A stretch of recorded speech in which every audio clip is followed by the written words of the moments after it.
Hey guys! Guys, we're here today to do a video. Well, it's not a video. Well, it is a video, but it's an audio. There's no music video. It's just an audio of a band from Finland, To Die For. They're not together anymore. These guys broke up. They went the way of the dodo bird, which is sad because these guys were absolutely phenomenal. All right, I heard this song. I've heard this cover. This is the cover of Pet Shop Boys' "It's a Sin," which, by the way, Ghost did a cover of this song as well. I discovered this band through this cover. Long time ago, before I discovered my love for Finnish metal, I discovered this. I purchased like a compilation CD of cover songs. Was like metal bands doing cover songs, but not doing cover songs of metal songs, doing cover songs of like pop songs. Yeah. For example, there was one song, this one, and there was another really memorable one in there, which was Machine Head. They did a cover of "Message in the Bottle" from The Police.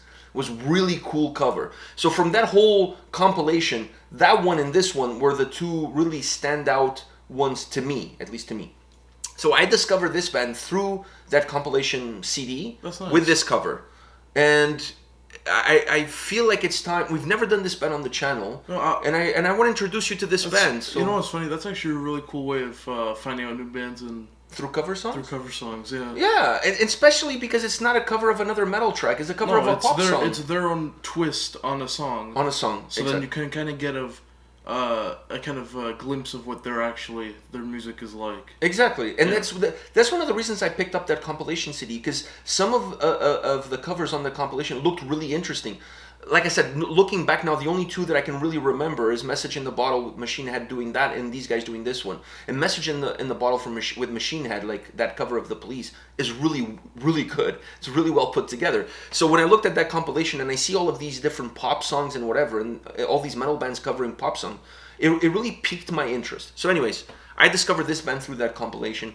Now, they have songs, I hate saying this, they have their own songs. Like, this is their own song, but I'm talking about non-cover songs. They have great songs. But if we were going to do this band on the channel, the first video, I feel like I want you to listen to the first song that I listened from them. Plus, it's a song that you know the original. You also know the cover from Ghost. Yeah. Right? So it's not going to be a song that's completely foreign to you. That song is becoming one of my favorite songs from Ghost. I'm surprised they never play that song live. It's a really good cover. No, they play it live. No, we've never seen "It's a Sin" live by Ghost. Never. Oh. Never. I don't think it's part of their set at all. Honestly, I don't think it's part of the set at all. All right, so To Die For, "It's a Sin." Are you ready for this? Yeah. Throwback Thursday.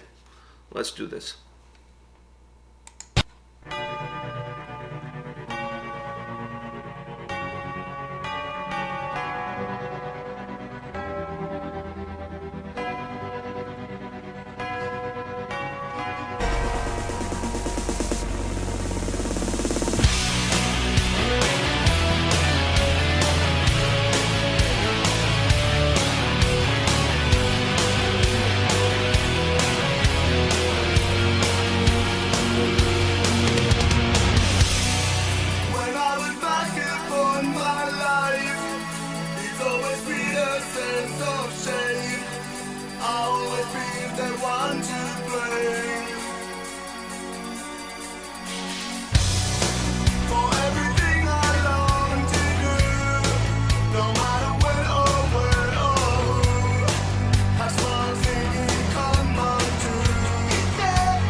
What did you think?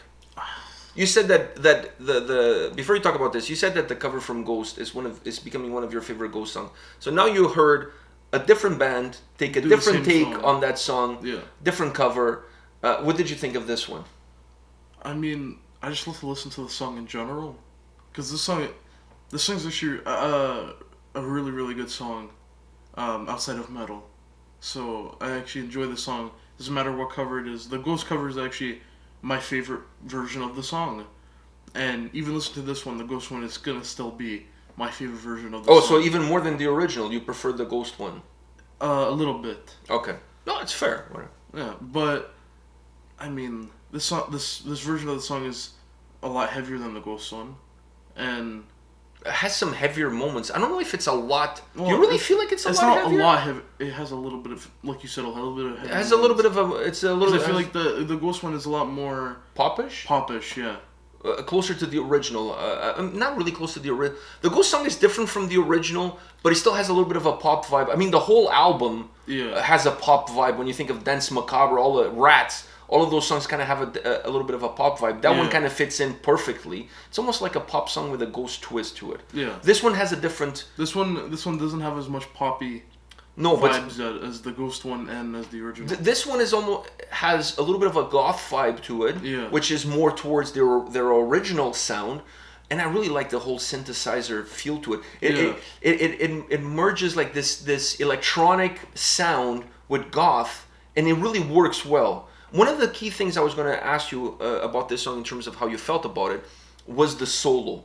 Because the guitar solo is really cool. But more than how good the guitar solo is, I don't know if you noticed this, the solo is still going on as the chorus comes back on, and he's singing the chorus of the song while the guitar solo is going in. You didn't notice that? No. Oh, should have to go back now. To me, that was one of the key...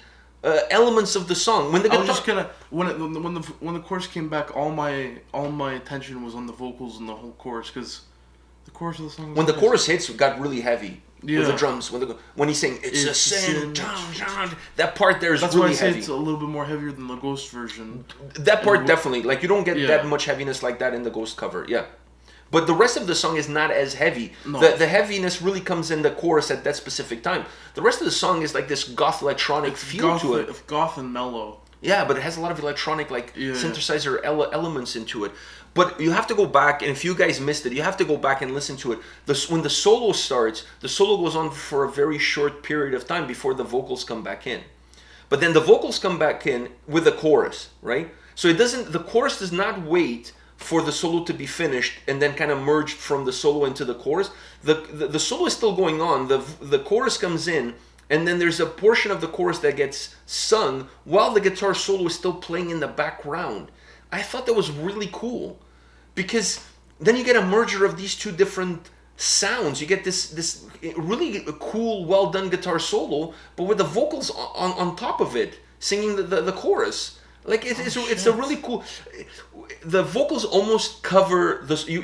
You have to really pay attention, because the vocals almost cover the solo. That's probably why I didn't notice. Yeah, they almost cover the solo. I was kind of more focused on the chorus. Because not only the vocals come on top, then the guitar riff comes in. So you have this merger of different elements coming together, and the solo just kind of becomes another melody. But the solo is there. It's still a guitar solo. It's not just a guitar riff. There's still a guitar solo going on while everything else is getting added back into the song. So I really like that, because they didn't break the song with this huge solo. They just had a piece of the solo on its own, and then they merged everything back. And instead of using a keyboard melody or a guitar riff, whatever, they used the melody of the solo in the backdrop of the chorus, of the vocals and the chorus. I really like that. I think that, to me, is one of the key elements for me in this song. Then in how strange it is for this song to come across with this goth electronic vibe into it. And by the way, what did you think of the vocals? Oh, the vocals. Were you expecting that? Because the vocals are really melodic. It's really light. I was expecting. Were you expecting like some dark, like harsh vocals or something? I was expecting either deep harsh, like deep clean vocals. Or like almost like a doom, almost like typo negative. Oh, I see, like bringing like the tone down. Okay. So is that what you were expecting? I was expecting either that or some harsh vocals. So this was nothing, not either one or the other. Yeah, but I mean, either way, it was amazing. Incredible voice, though. Yeah, Very, very mellow. Very mellow. I completely opposite of what I thought. Both ends. Yeah. It had nothing to do with the two ends that you were thinking. The vocals are really mellow, but they almost have a lot of. Not only they have a lot of melody in the vocals, but there's this presence. It almost gives life to the song. Do you know what I mean? Like it has such a way of delivering the vocals that at certain points the vocals almost feel electronic as well. I don't know if you got that. Yeah, they kind of sound like they're coming from a synthesizer. Yeah. I felt that as well. But it works well with the whole vibe and the whole style of the song. Do you know what I mean? It was almost like early on auto-tuning. You know what I mean? Like, but it works really well with the style that the song has, that these guys have. I love this cover. This is a great song. The original is great. The Ghost cover is great. This cover is great. The song in general is great. You can't really screw it up. Oh, trust me, I think you can. Oh. Let's hope nobody does, but I'm sure you can. I'm sure we could. No. I think we could. I think you could find a way to do a cowbell cover. Of this song? Ding, ding, ding, ding, ding, ding. I don't think so. All right, guys, this is it for this Throwback Thursday. Come back tomorrow. We'll have more videos for you. See you guys. See ya.